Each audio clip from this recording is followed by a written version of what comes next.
Alex, Marty, Gloria, and Melman are still trying to get back to their home in the Big Apple.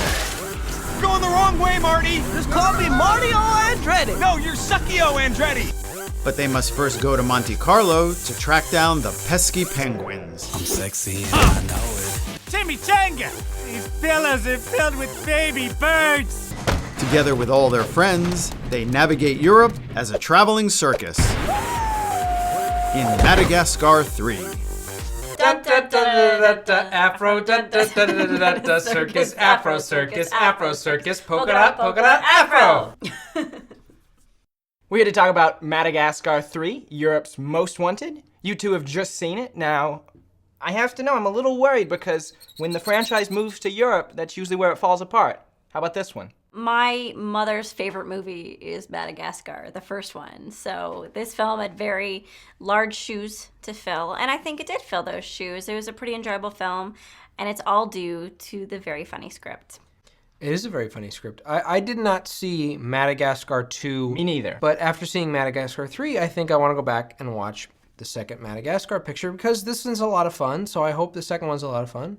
You don't have to have seen the previous 2 Madagascar films to enjoy this one. No, I don't think so. I mean, there's a little bit at the beginning where you may be wondering where are these people? I don't know how they got here, but soon after that, you just go on the journey with them and everything's fine.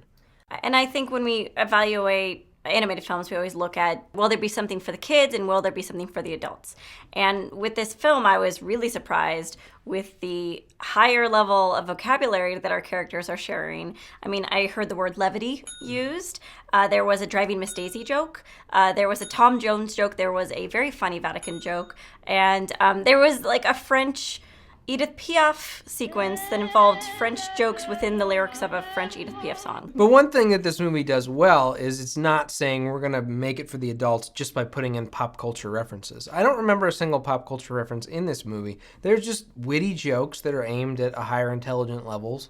I think the reason the script is so successful is that it was co-written by one of the best out there, Noah Baumbach, who wrote and directed Kicking and Screaming. He did Greenberg, he did The Squid and the Whale, and he's amazing. So the plot follows the famous quartet from Madagascar. You've got Alex the Lion, played by Ben Stiller. You've got Melman the Giraffe by David Schwimmer. Yes, Ross. You've got Gloria the Hippopotamus, voiced by Jada Pinkett Smith. And, of course, you have Marty the Zebra, voiced by Chris Rock. Hi, officer. Is there a problem? They cause a lot of trouble, and so they have to run away with the circus. So we get a lot of nice new characters along with the circus animals. We've got Vitaly, voiced by Bryan Cranston, who's a tiger who covers himself in olive oil and jumps through very tiny hoops.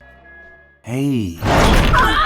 This train is for circus animals only. I don't trust lion. Hair too big and glossy. This is awkward. Gia, voiced by Jessica Chastain. This circus means everything to us. And if you do anything that threatens this circus, you will have to answer to me. Capisce? Now, this movie's in 3D, which is, of course, horrible in all films ever. But do you think they make good use of it in this one? Absolutely. There's a great dream sequence in the beginning of the film, and there's also a great training montage sequence in the middle of the film, and they all make great use of 3D as well as abstract and very colorful animation.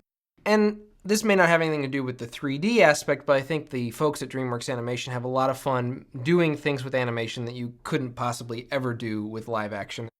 It's a very cartoony animated film. It plays like the old Looney Tunes, and it's not like they're actual animals like some of the Pixar films sort of do. It's not to the level that Looney Tunes is in terms of it's that extravagant in being so unrealistic, but they do have a lot of fun with the unrealistic nature.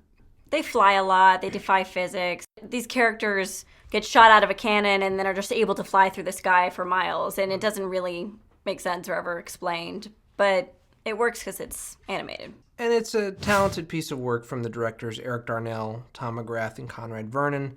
They have a lot of fun with the 3D. They have a lot of fun with animation in general, just doing things you can't normally do in live action. This film's not going to blow your mind, but it will try its darndest to entertain you, and it will succeed. See it. Madagascar 3, Europe's Most Wanted, almost made me want to run off and join the circus. So see it. Cheers. Cheers.